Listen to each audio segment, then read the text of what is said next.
은혜의 말씀은 빌립보서 2장 19절부터 24절까지의 말씀입니다. 빌립보서 2장 19절부터 24절의 말씀입니다.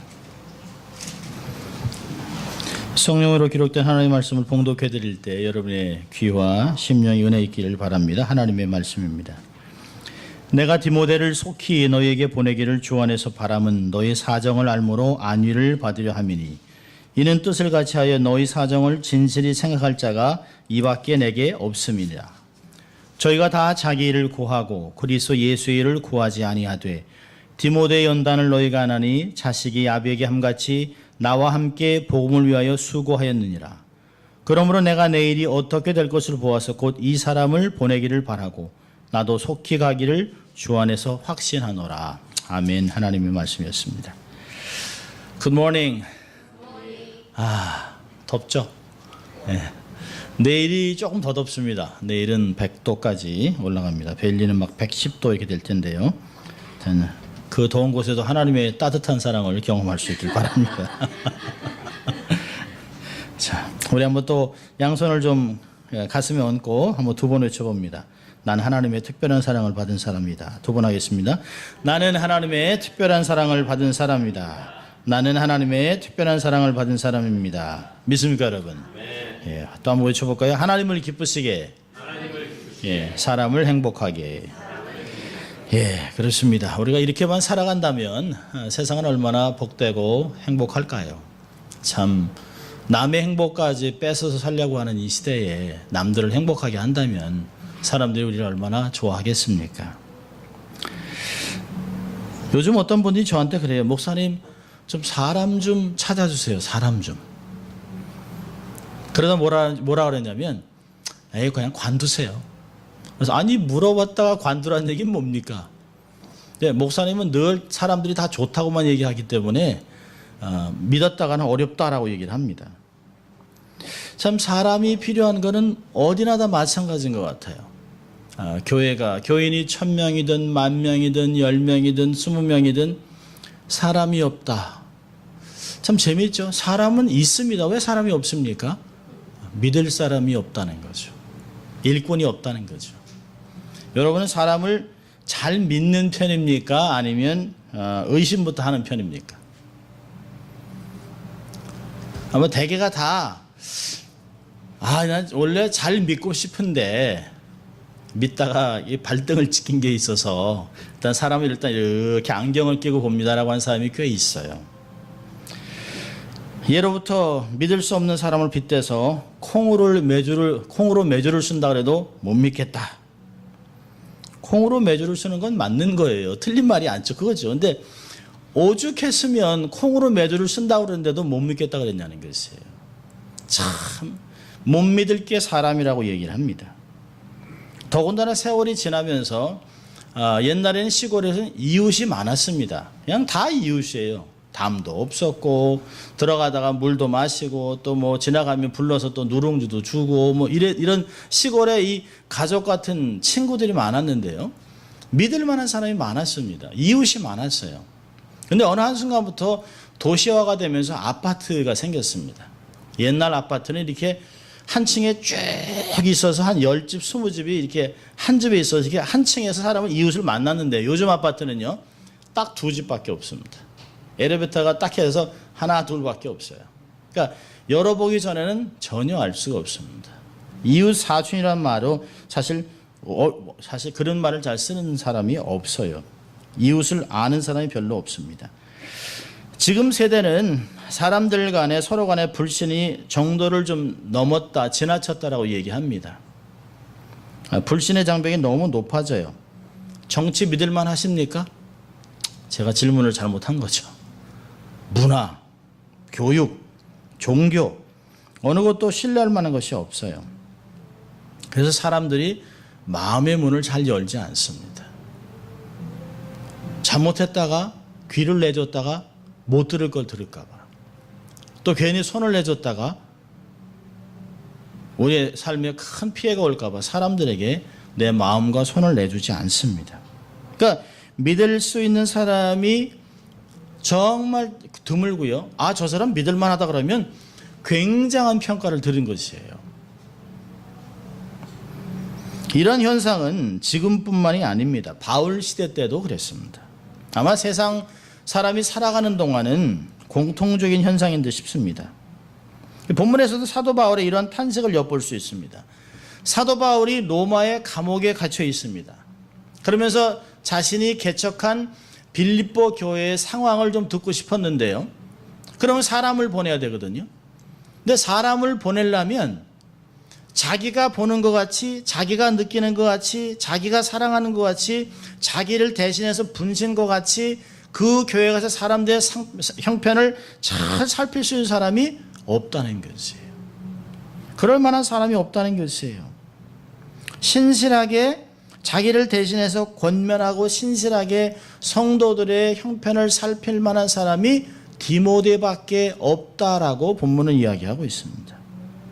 다른 모든 사람들은 자기 일에 바빠서 하나님을 외면할 때 유일하게 바울과 뜻을 같이 하여 진실한 신앙을 가진 사람이 디모데뿐이었습니다. 자, 여러분 그 19절을 보면 바울이 그럽니다. 내가 디모데를 속히 너희에게 보내기를 주 안에서 바람은 너희 사정을 알므로 안위를 받으려 함이다. 여기 중요한 단어들이 있어요. 사실 1절에 19절에 디모데를 빌립보 교회에 파송하는 이유가 사실은 세 가지가 나와 있습니다. 20절까지. 첫째 보면 늘 바울 서신에 나와 있는 말씀이 있어요. 주 안에서라고 하는 단어입니다. 주 안에서. 이 말은 바울이 수도 없이 쓰는 그 문구입니다. 일반적으로 주 안에서라고 하는 것은 주님의 통치 안에라고 하는 말도 있지만 주님의 간섭한 것, 주님의 주권적인 개입함으로라고 하는 단어도 있습니다.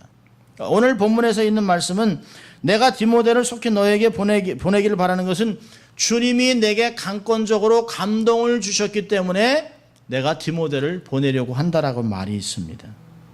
사실 바울에게는 디모데가 곁에 있는 게 편해요. 자기의 수족같이 움직이는 사람이죠.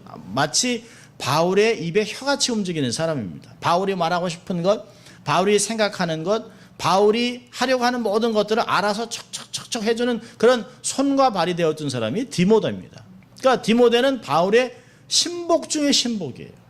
마치 내 마음에 합한 자라고 하는 내 분신, 내 영적인 아들이라고 하는 사람이 바로 디모데입니다. 하지만 디모데를 곁에 두는 것이 편하지만 하나님이 자기에게 감동을 주셔서 빌립보 교회의 형편을 좀 가서 보고 살피고 들어라라고 하는 감동을 주셨기 때문에 자기의 생각과 자기의 형편을 누르고 디모데를 보내기로 결정하는 것이에요. 여러분 19절을 보면 한국말 번역은 아주 중요한 단어를 빼먹었습니다.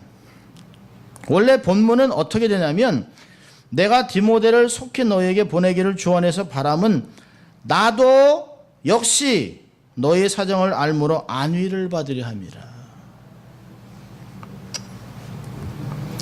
사실 한국 번역은 원문에 강조된 카고라고 하는 나도 역시라고 하는 말에 빼서 뉘앙스가 온전히 전달하지 못합니다. 그러니까 바울의 사정이 걱정돼서 빌립보 성도들이 에바브로디도를 보냈잖아요. 그리고 에바브로디도를 통해서 사도 바울 선생님이 아직도 살아계시고 건재하고 믿음으로 신앙생활을 하고 오히려 감옥에 갇혀 있는데도 복음을 증거한다라고 얘기를 듣고 빌립보 성도들이 위로를 받았습니다. 그거와 똑같이 바울이 몇 달 동안 떨어 있으면서 목회자가 없는 교회에서 어떻게 이들이 예배를 드리고 어떻게 신앙생활을 할까 그런 것을 자기도 듣고 싶은 것이에요. 그래서 빌립보 교회에 디모데를 보내서 그 교회가 신앙생활을 잘하고 있습니다라고 하는 보고를 듣고 역시 하나님이 하시는구나 라고 하는 위로를 받고 싶었다는 것이에요. 그러니까 디모데를 통해서 빌립보 교회가 믿음 생활을 잘하고 있다라고 하는 소식을 듣게 될 것을 기대하면서 이렇게 쓰고 있습니다. 어떤 면에서는 의도적으로 바울이 이렇게 좀 프레셔를 넣는 거예요. 내가 이렇게 잘 지내는 것 같이 당신들도 믿음 생활 잘한다고 하는 것을 내가 들을 수 있도록 노력해 주십시오라고 하는 그런 말이 사실은 있습니다. 세 번째로 그 디모데를 보내는 이유는 20절에 있습니다. 자, 20절 같이 읽습니다. 이는 뜻을 같이하여 너희 사정을 진실히 생각할 자가 이밖에 내게 없음이라. 합당한 사람이 없어서 디모데를 보낸다는 것이에요. 바울이 디모데를 빌립보 교내에 보내는 이유는 그 사람만이, 디모데만이 사도 바울의 마음을 가지고, 여기 얘기하잖아요. 뜻을 같이하여, 혼이 같아요.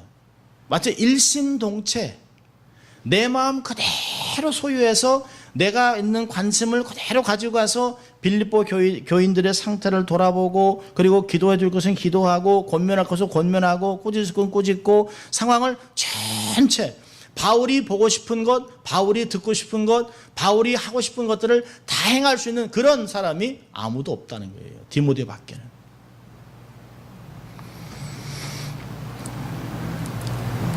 바울 곁에 왜 사람이 없겠습니까? 바울 이 대사도 곁에 왜 사람들이 없겠어요? 있지요. 로마 교회는 교인이 없습니까? 갇혀있는 로마, 그 안에서 로마 교인은 상당히 높은 층에 있는 사람들입니다. 귀족들도 많습니다. 왕족들도 있습니다. 리더들도 있습니다. 자, 그런데 이 사람들과 디모데가 다른 게 뭘까요? 20절 보세요. 너의 사정을 진실히 생각할 자 이밖에 없음이라 라고 21절에 저희가 다 자기 일을 구하고 그리스도 예수의 일을 구하지 않는다는 것이에요. 그들도 리더고, 그들도 일꾼이고, 그들도 하나님께 헌신하고, 그들도 복음에 자기의 삶을 헌신했지만 자기들의 헌신이라고 하는 것을 이렇게 제한선을 그어놨다는 것이에요. 내가 우리 교회 안에서는 헌신하겠다는 것이에요. 그렇지만 선교하라는 말을 하지 말라는 거예요. 내가 우리 교회, 우리 교인들을 돌보는 건 최선을 다하겠습니다. 그렇지만 나보러 빌립보 교회를 갔다 오라는 얘기는 하지 마세요. 내가 이 지역에서 열심히 수고하고 전도도 하고 뭐 제자훈련도 받고 기도 모임도 모이고 하겠지만 나보러 지난주에 오셨던 설청호 선교사님 계신 요르단에 잠깐 다녀오라는 얘기는 하지 마세요. 이런 이야기입니다.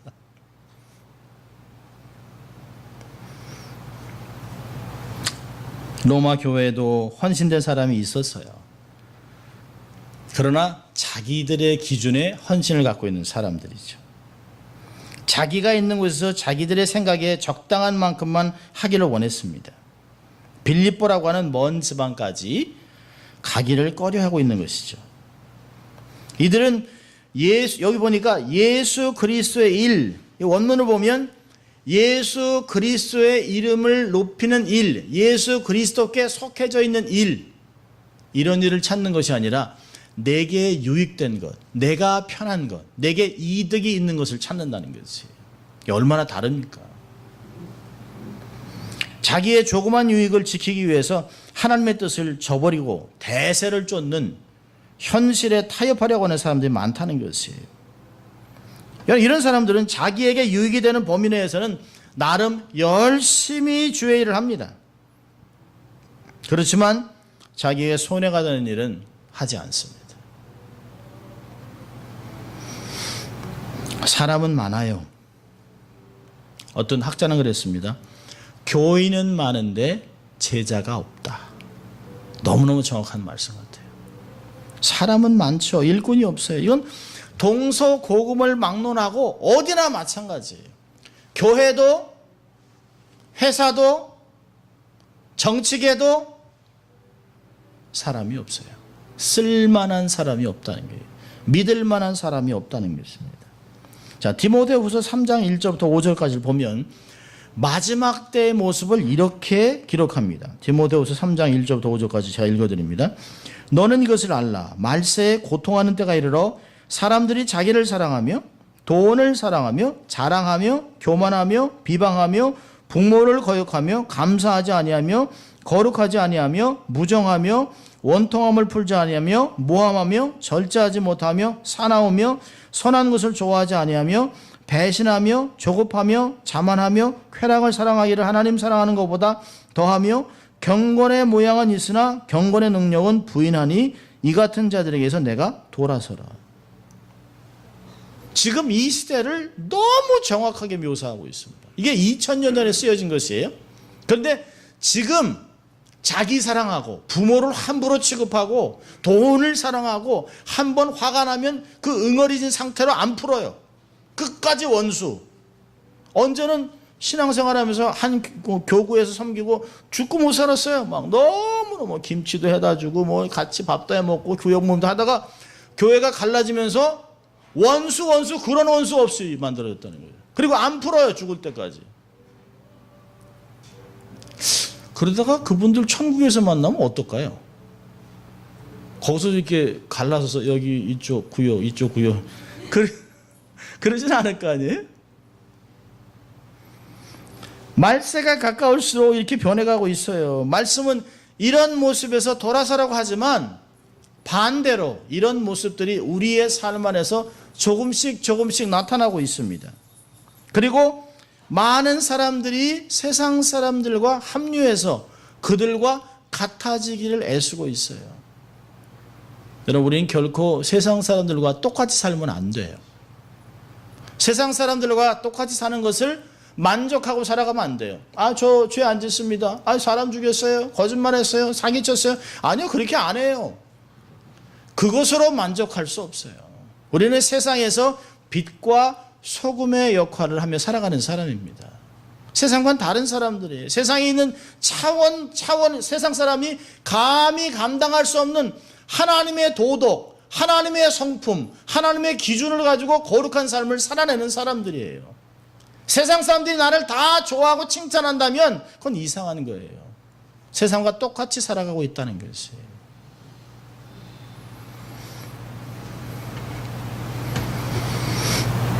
조금씩 세상과 같아지고 안주하고 있는 자신을 발견합니다. 그러다가 명목상 그리스도인이 돼요. 시계추같이 교회만 왔다 갔다 하나도 변하지 않아요. 성경 들었다는 것 외에는 세상 사람하고 다른 게 하나도 없어요. 결국에는 맛을 잃어버린 소금이 된 세상에서는 밟히는 성도와 교회들이 되는 것이에요. 저희들이 자랄 때는 교회도 동네에 별로 몇 개 없었어요. 목회자들도 그렇게 많이 공부 못 하셨어요. 그래도 세상에서 인정받고 존경받고 교인들이 하는 얘기를 세상 사람들이 귀를 기울여 들었습니다. 지금은 교회 안에서도 세상에 사는 모든 더럽고 추잡한 일들이 교회 안에서 다 벌어지고 있습니다.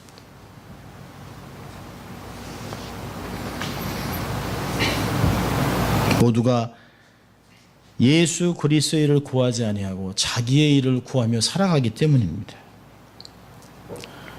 바울이 디모데후서 마지막 디모데후서는 바울이 죽기 6개월 전에 쓴 책이에요.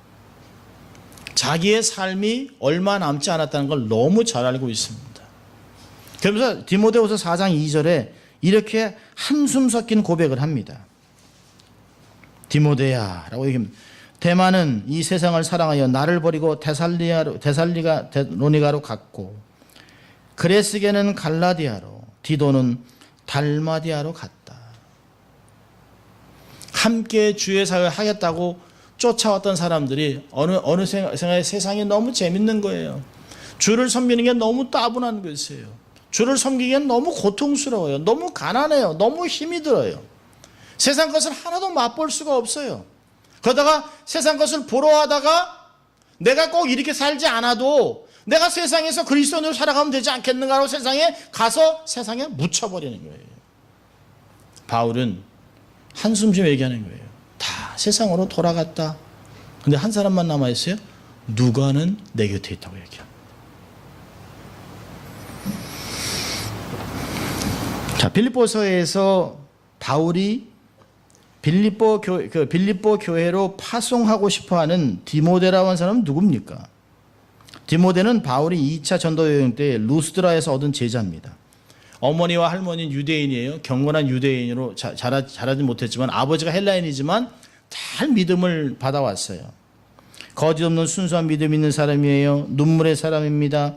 주위의 사람에게 칭찬받았습니다. 바울이 아끼고 사랑한 제자였습니다. 그는 사도 바울과 함께 갈라디아, 마게도니아, 아시아, 로마 지역까지 복음을 전하는 일에 참여했습니다. 그는 바울과 함께 일하든지 보냄을 받든지 늘 동역했어요. 그러니까 디모데의 이름이 바울 서신의 대부분에서 이름이 나오고 있습니다.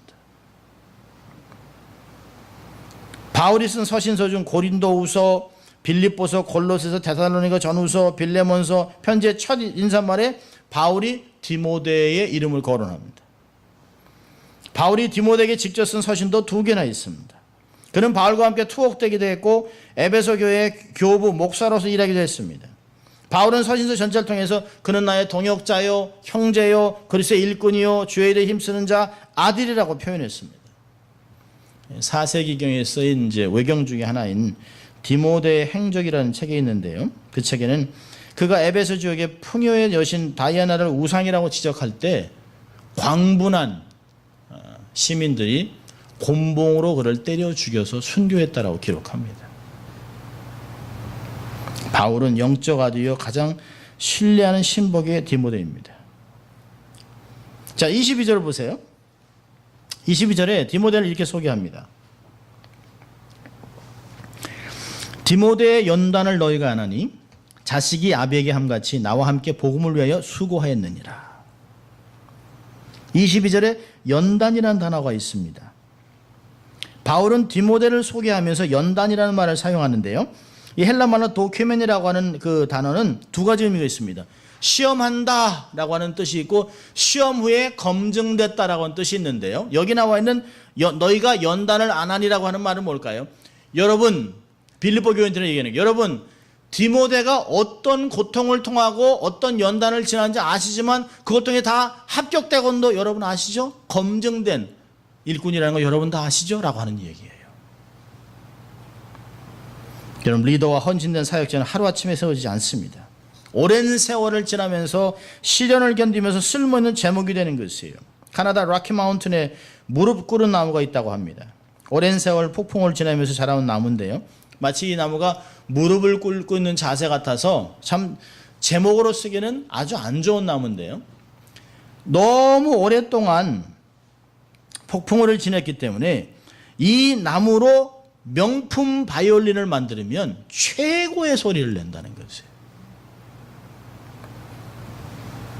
시련을 이기는 나무로 만든 바이올린의 소리가 너무 고와서 고가로 팔리는데 이게 바로 락키 마운틴이 나무가 주는 교훈입니다. 어려움이 닥칠 때 좌절하고 낙심하는 사람은 그것으로 인생이 끝나요. 그러나 겸손한 자세 하나님 앞에 무릎을 꿇는 사람은 명품 인생으로 다시 태어나는 것이죠. 고난의 폭풍우를 견딘 사람만이 새로운 역사를 써내가는 것이에요. 우리가 그 그로잉 페인이라고 그러잖아요. 아이들이 자라면서 뼈가 자라니까 아파요. 그게 없으면 위험한 거예요. 자라지 않습니다. 저희 선배 목사님은 아이가 태어났는데 7년 동안 요만큼 자랐습니다. 아프다 소리도 하지도 않아요. 말도 못해요. 이야기도 못해요. 움직이지도 않아요. 7년 동안 요만큼 자라고 하나님이 거둬가셨습니다. 여러분, 고통이 불편한 것이 아닙니다. 고통이 불행이 아닙니다.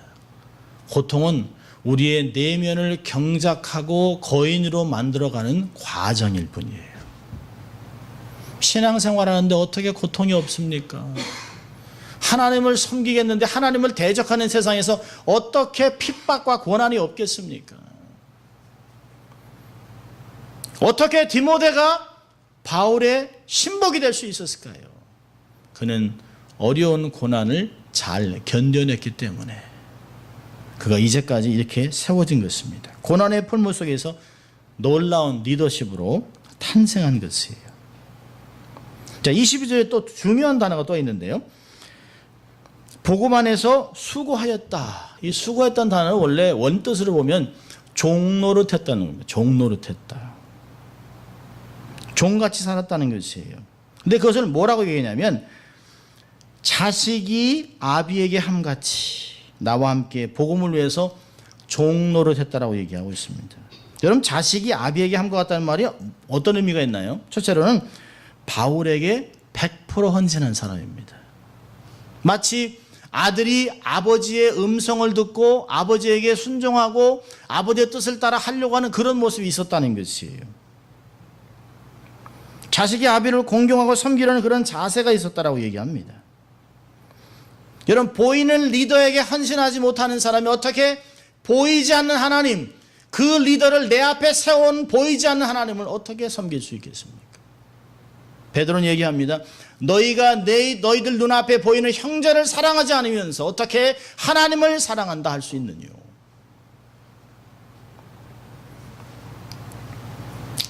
여기서 자식이 아비에게 함과 같다는 것은 두 번째 뜻은 바울의 뜻과 목적을 세우는 사람이에요. 자기의 뜻과 방법대로 하는 사람이 아닙니다. 철저하게 2인자의 삶을 살아냈습니다. 그는 무대 뒤에서 1인자를 세워주었던 영웅입니다. 사람들은 처음에는 잘해요. 처음에는 네, 뭐든지 시키면 네, 모르니까. 부족하기 때문에, 익숙하지 않기 때문에, 아직은 기술이 필요하니까 네네 합니다. 근데 세월이 지나면서 경륜도 쌓이고 기술도 익혀지고 어느 정도 되면 이 삶 안에 나라고 하는 것이 서서히 세워집니다. 고개도 뻣뻣해집니다. 내 방법대로 내가 하던 대로 한번 해보고 싶은 것이에요. 내가 주인이 되면, 내가 매니저가 되면, 내가 저 리드에 서면 나는 이렇게 해봐야지. 그리고 그것이 자꾸 내 삶에서 드러나요. 그리고 주인이 얘기하면 제 생각에는 이거 이렇게 하면 안 되겠습니까? 저도 이제 아버님하고 마켓을 10년 동안 했는데요. 그 매니저가 참 오래 있었어요. 저희가 이제 물건을 사다 놓으면 저희가 계산을 해서 이렇게 가격을 매겨 놓잖아요. 그러면 계속 토를 달아요. 이거는 너무 비쌉니다. 안 팔립니다. 제가 그랬어요. 당신 가게 차리세요. 그렇게 하려면 당신이 가게 차려서 하면 되죠.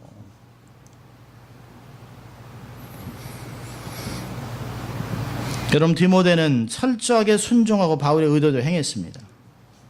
여러분, 마이크로소프트의 창업자인 빌 게이트를 아시죠? 마이크로소프트의 빌 게이트가 있게 하기 위해서 그 사람 뒤에 누가 있었냐면 스티브 발머라고 하는 사람이 있었습니다. 모든 직원들이 뭐라고 그러냐면 마이크로소프트는 빌 게이트가 없어도 돌아갑니다. 그러나 스티브 발머가 없으면 마이크로소프트 회사는 돌아가지 않습니다. 여러분, 마이크로소프트를 전 세계 컴퓨터 회사의 1인자로 만든 스티브 발머는 뒤에서 자기의 삶을 최선을 다해 1인자를 무대에 세워놓았기 때문에 그가 얻은 명성과 부는 엄청납니다. LA 클리퍼스가 그 사람 거 소유잖아요. 그 사람이 갖고 있는 재물은 엄청납니다. 그 사람의 리더십은 제2인자의 리더십인데요. 아무도 그를 제2인자라고 더 이상 부르지 않습니다. 여러분, 성경은 이러한 무대 뒤에 있었던 수많은 영웅들을 기록하고 있습니다. 여러분, 아브라함에게는 엘리에셀이라고 하는 종이 있었습니다. 모세에게는요, 그가 피곤해서 팔이 떨어질 때 그 팔을 들어줬던 아론과 훌이라고 하는 동역자가 있었습니다. 여호수아는요, 여호수아의 리더십의 무대를 깔아놓고 뒤에서 같이 섬겼지만 늘 2인자로 삶을 살았던 갈렙이라고 하는 사람이 있습니다. 여러분, 갈렙이 전쟁을 훨씬 잘합니다. 훨씬 진취적인 사람이에요. 85세에도 저 땅을 내게 달라라고 하는 사람이에요. 그런데 여호수아 뒤에 딱 서 있습니다. 여호수아는 어떤 사람이에요? 매우 소심한 사람입니다. 그러니까 하나님이 여호수아에게 강하고 담대하라, 내가 너와 함께함이 아니냐. 강하고 담대하라. 여러분, 강한 사람에게 강하고 담대하라 그럽니까? 아니요. 소심하니까 자꾸 그런 거예요. 그런데 그보다 더 열심히 있고 힘이 있고 장대한 갈렙이 여호수아를 무대 위에 세워놓고 있습니다. 다윗은요, 자기의 생명보다 더 귀중하게 자기를 여겼던 요나단이 있었습니다. 바울은요, 모든 사람이 자기를 떠났어요. 질병 때문에 고통하는데 마지막까지 그림자같이 곁에 세워서 자기의 건강을 지켜줬던 의사 누가가 있다라고 기록합니다. 여러분, 위대한 영웅 뒤에는 작은 영웅들이 있었는데요, 세월이 지나 그들을 더 이상 작은 영웅이라 부르지 않습니다. 그 작은 영웅들이 자기의 삶에서 최선을 다했기 때문에 함께 영웅이 되고 하나님의 역사를 써나갔던 사람들이 있었습니다. 여러분, 디모데가 최선을 다해서 바울을 높여놨기 때문에 바울이 가는 곳마다 디모데의 이름이 기록되어 있습니다. 바울의 오른팔 디모데라고 이야기합니다. 한 번도, 여러분, 데마라고 하는 사람은 이 사변 기록에 보면 탁월하고 똑똑하고 외국어를 너무너무 잘하던 사람입니다. 그런데 늘 생각이 많고 충성되질 않았어요. 남들이 볼 때는 너무너무 똑똑해. 요즘 같으면 하버드 대학 출신, 경험도 많고 제 가정도 좋고 너무너무 똑똑한데요, 한 사람한테 충성하지 못했습니다. 그리고 그는 세상으로 갔다라고 얘기하고 성경은 더 이상 그에 대해 기록하지 않습니다. 제2인자의 자리에서 최선을 다했기 때문에 역사를 함께 써나갈 수 있었습니다. 역사는 그들을 기억합니다. 하나님은 그들의 순종과 헌신을 기억했습니다. 여러분, 기억하세요. 내가 1등이 돼야만 주의 일을 하는 것이 아니에요. 내가 일선에 서야만, 최선에 서야만, 전방에 있으면 주의 일을 하는 것이 아닙니다. 영적인 리더를 인정하고 세워주고 말없이 협력하다 보면 세월이 지나면 어느새 나도 리더가 되어 있는 것을 발견하게 됩니다.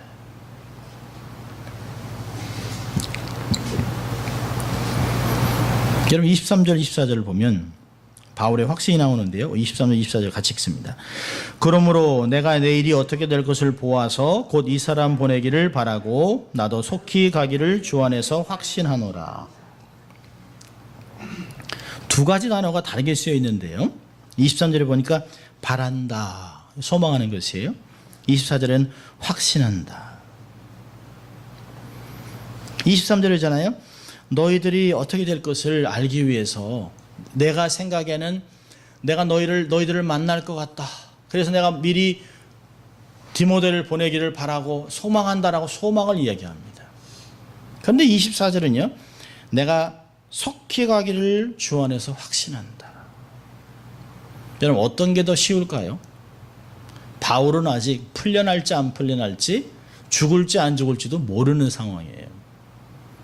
세상으로 볼 때는, 세상으로 보면 디모데를 보는 것이 훨씬 용이하고 쉬운 일이에요. 그럼 디모데를 보내면 되는 것이에요. 자기가 갈지 안 갈지는 몰라요. 그런데 24절에 또 중요한 단어를 얘기하죠. 주 안에서. 믿음은 인간의 이성이 더 이상 소망할 수 없다고 판단하는데도 하나님의 약속을 소망하고 확신합니다.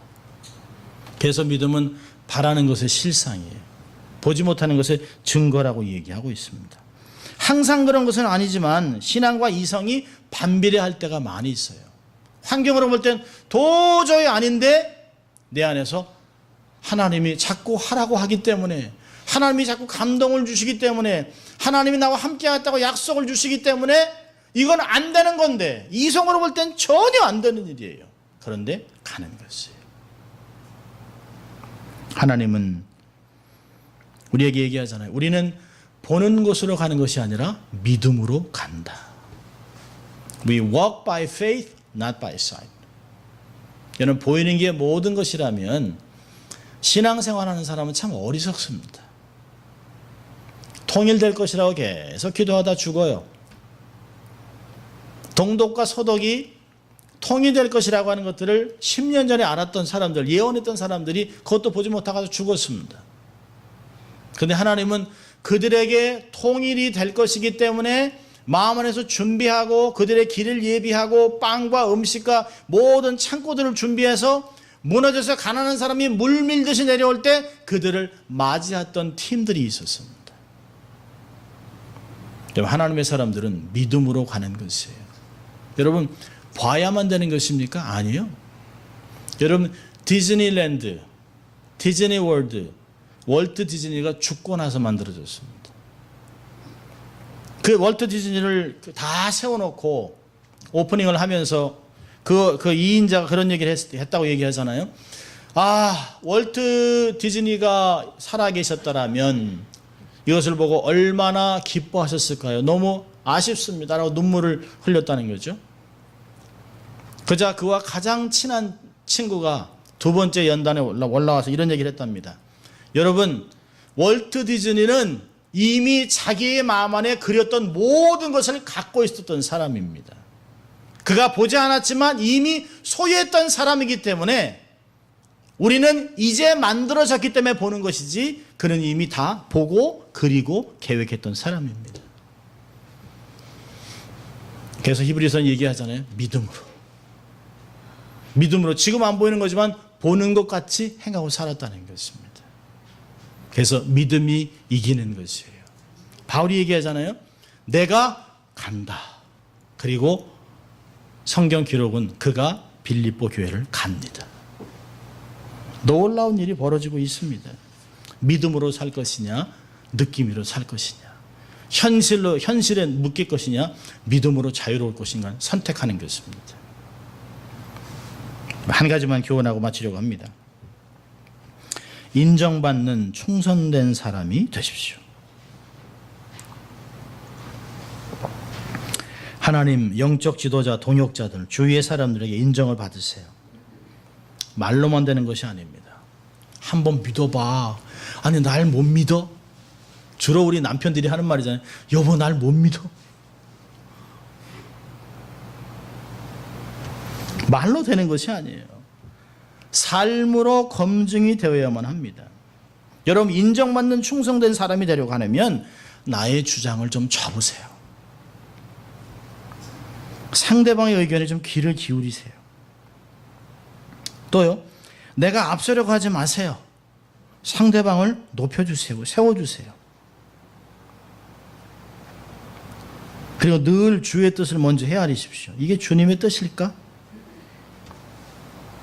그리고 불평과 원망을 버리고 감사와 은혜를 택하십시오.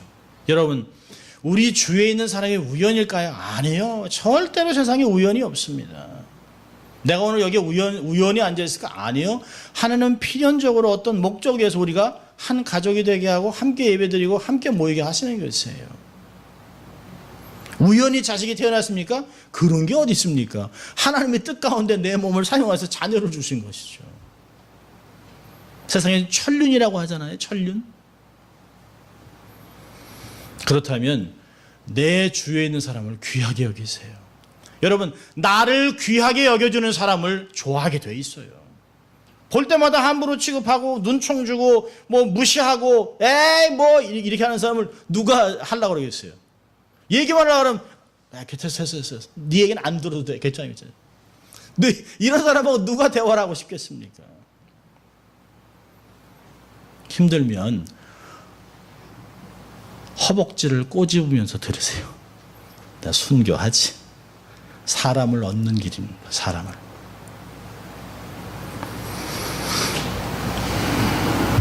이런 사람들, 다른 사람의 의견에 귀를 기울이고 상대방을 높여주고 인정하고 하나님의 뜻을 찾고 감사 은혜를 택하는 사람을 왜 사람이 인정하지 않겠습니까? 좋아하지 않겠습니까? 이렇게 삶을 살아간다면 작은 그룹에서, 가정에서 인정받고 교회에서 인정받고 사회에서 인정받고 어디 가도 인정받는 하나님의 일꾼, 영적 리더와 동역자와 함께 사역하는 믿음의 영웅들이 되시길 주의 이름으로 축원합니다. 기도하겠습니다. 하나님 아버지 감사합니다. 오늘도 하나님 저희를 주일 예배로 초청하시고 우리가 하나님의 사람들과 리더들과 동역자의 삶을 살아가야 될 것을 권면하신 주님 감사합니다. 하나님, 힘들고 어려운 가운데서도 연단을 통해 리더십이 개발되게 하시고 많은 사람들을 복되게 하고 다른 사람을 성공시켜주는, 그래서 다른 사람들을 무대에 세우다 함께 리더가 되는 저희들 될 수 있도록 하나님 축복하여 주시옵소서. 감사하고 예수님 이름으로 기도합니다. 아멘. 우리